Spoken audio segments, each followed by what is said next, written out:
Welcome to my channel learn math happily.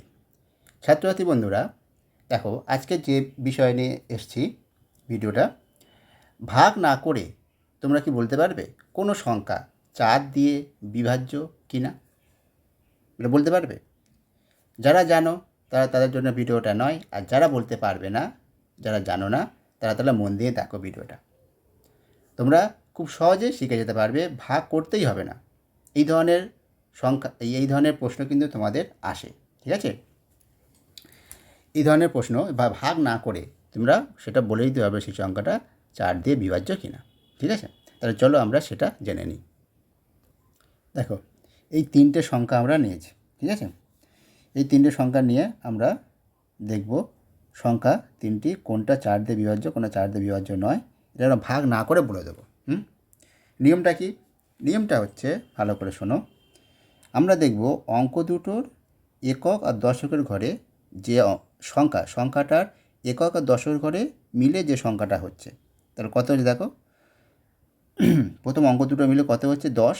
এই অঙ্ক দুটো 2 দিয়ে বিভাজ্য কিনা দেখব, না 2 নয়, 4 দিয়ে বিভাজ্য কিনা। যদি অঙ্ক দুটো যদি 4 দিয়ে বিভাজ্য হয়, ঠিক আছে, একক ঘরে দশক ঘরে অঙ্ক মিলে সেই সংখ্যাটা তৈরি হচ্ছে, এরা যদি 4 দিয়ে বিভাজ্য হয় তাহলে বলে দেবো পুরো সংখ্যাটাই 4 দিয়ে বিভাজ্য। আর যদি না হয় তাহলে বলবো দেখো 10 কি 4 দিয়ে বিভাজ্য? 4 দিয়ে বিভাজ্য নয়, ঠিক আছে?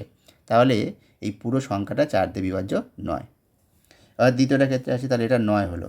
এটা দ্বিতীয়টা ক্ষেত্রে আসি, দেখো এর প্রথম যে অঙ্ক দুটো সংখ্যা দুটো কি? 24। এটা 4 দিয়ে বিভাজ্য 24, তাহলে এটা 4 দিয়ে বিভাজ্য, এটা পেলাম। এই সংখ্যার ক্ষেত্রে দেখো, এই অঙ্ক দুটো, প্রথম অঙ্ক দুটো একক আর দশকের ঘরের সংখ্যা মিলে সংখ্যাটা কী তৈরি হচ্ছে? 35। এই 35 কি 4 দিয়ে বিভাজ্য? না, 4 দিয়ে বিভাজ্য নয়। এগুলো তো আমরা মনে মনে করতে পারি, মানে দু অঙ্কের সংখ্যা থাকলে আমরা মনে মনে বলে দিতে পারি, কিন্তু 2 অঙ্কের বেশি সংখ্যা হলে তখন সেটা করতে অনেকে মনে মনে বলে দিতেই পারে, কিন্তু যারা পারে না তারা কী করে করবে, ঠিক আছে? তাহলে সেটা তখন নিয়মটা চাই। তাহলে এইটাও তোমার 4 দিয়ে বিভাজ্য নয়, আমরা জানি। সুতরাং এই পুরো সংখ্যাটাই 4 দিয়ে বিভাজ্য নয়। এর থেকে আরও যদি বড় সংখ্যা দেয় তখন তো অসুবিধা, ভাগ করতে হবে, ভাগ করতে অনেক সময় যাবে। সেই সময়টা বাঁচানোর জন্য সহজ নিয়মটা কি? এটাই আমরা দেখব। প্রথম মানে শেষ দুটো সংখ্যা, মানে এটাকে একক আর দশকের ঘরের সংখ্যা দুটো মিলিয়ে যে সংখ্যাটা হচ্ছে সেইটা আমার 4 দিয়ে বিভাজ্য হচ্ছে কিনা, বোঝা গেল? এবার দেখো, এটা বলেছিলাম আমরা 4 দিয়ে বিভাজ্য হবে না। আগে এই সংখ্যাটা নিয়ে তাহলে একটা উদাহরণ দিই, দেখি 4 দিয়ে বিভাজ্য হচ্ছে। ভাগ করে তাকে এটা দেখে নিই, প্রমাণটা তোমাদের সামনে। দেখো 4 7 3 5, 4 একে 4 হলো, 7 নামবে, 4 একে 4, 3 3, 4 আসছে 32, 1 5, 4 4 16, মানে 3 4 12। দেখো এটা মিলছে না, ঠিক আছে? তাহলে দেখো আমরা বলেছিলাম এটা বিভাজ্য হবে না, তাহলে সেটাই আমরা ভাগ করে দেখে নিলাম, ঠিক আছে?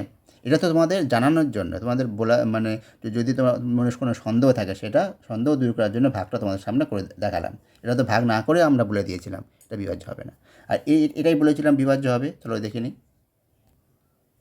দেখো এইটা হচ্ছে ভাগ করে দেখে নিচ্ছি আমরা।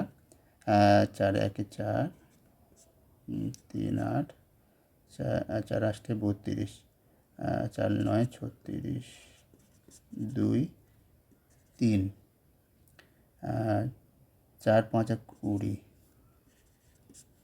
3 9, 4 9 36, 3 আর 2, তাই তো? 2 4 8 32, 4 নামটা 4 একে 4। দেখো বিভাজ্য হলো। আমরা ভাগ না করে বলে দিয়েছিলাম এটা 4 দিয়ে বিভাজ্য হবে। এবার দেখো এটাও সেই বিভাজ্য মানে কি? মানে পুরোপুরি মিলে যাবে, ভাগ করলে নিঃশেষে বিভাজ্য, মানে ভাগশেষটা শূন্য হবে। তা বোঝা গেল? আর এইটা যেটা করলাম না, এটা তোমরা বাড়িতে নিজেরা করবে, দেখবে এটা 4 দিয়ে বিভাজ্য হবে না, ঠিক আছে? বোঝা গেল? আশা করি তোমরা বুঝতে পেরেছ। ভাই তো করে তোমরা কমেন্টে জানাবে তো আমি এটা ঠিক বলেছি কিনা। আমি বলছি এটা 4 দিয়ে বিভাজ্য নয়, তোমরা করে আমাকে কমেন্ট করে জানাও আমি ঠিক বলেছি কিনা। তাহলে আজকের এই পর্যন্ত।